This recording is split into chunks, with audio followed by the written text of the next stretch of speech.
Hello, welcome to Why Am I Still Alive, Episode 1. I'm John K. Coyle, and in this series, we're going to experience the 55 or so times that I have nearly died, which I know makes me like a cat with more than 9 lives.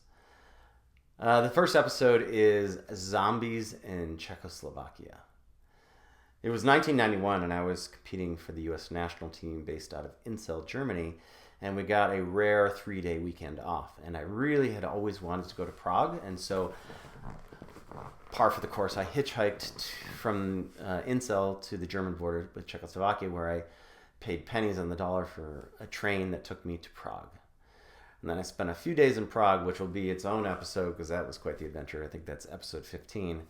But in order to get back to Incel, I took a train from Prague to another border town, Domyslice, where my plan was to then cross the border and then hitchhike from there in Germany back to Incel. So I got on the train from Prague and got off in Domyslice, and as I arrived, the sun was starting to set, and it was a small town right near the border. And what I didn't know was that there was a strange phenomena going out in abandoned Soviet towns at this time, all across the fading Soviet Empire, where working towns with factories were suddenly bereft of any need from the Soviet machinery, and so they were left with nothing to do and very little income, as they were paid by the state, and so the state was paying them very low wages to do nothing, and so they imported tons of vodka into these towns and created entire cities of alcoholics.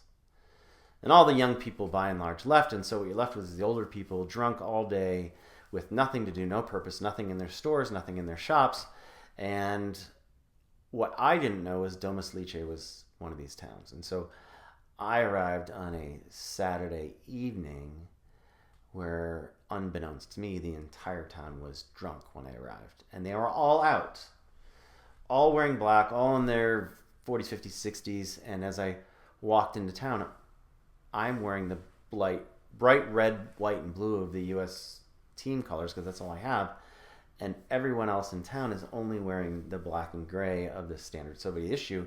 And so they all saw me, and then this weird thing happened where they all started just walking towards me slowly. The entire town that was awake, that wasn't passed out, because there's a bunch of people passed out, and there's a bunch of people literally in their own pools of vomit all around, and there's hundreds of people coalescing on me, and I don't know what the hell is happening.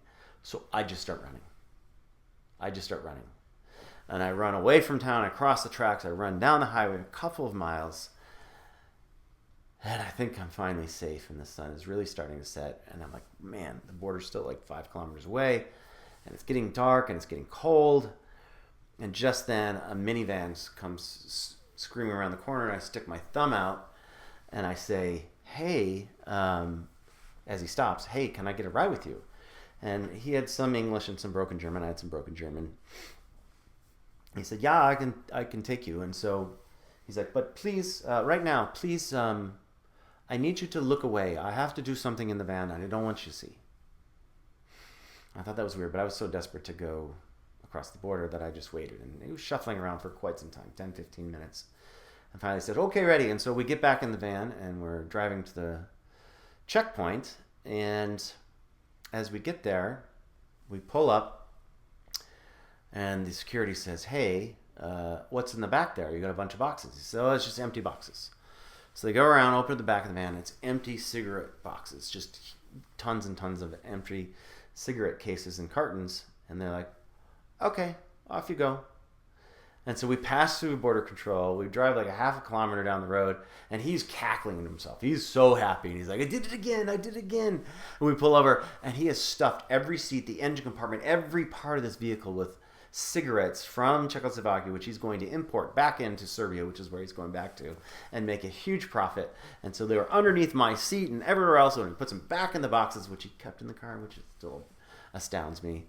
And then he drove me nearly all the way to Incel, and I got out probably 2 in the morning, and I had a 16-kilometer walk in about 10 degrees below zero weather, but I eventually made it back to my house in Incel.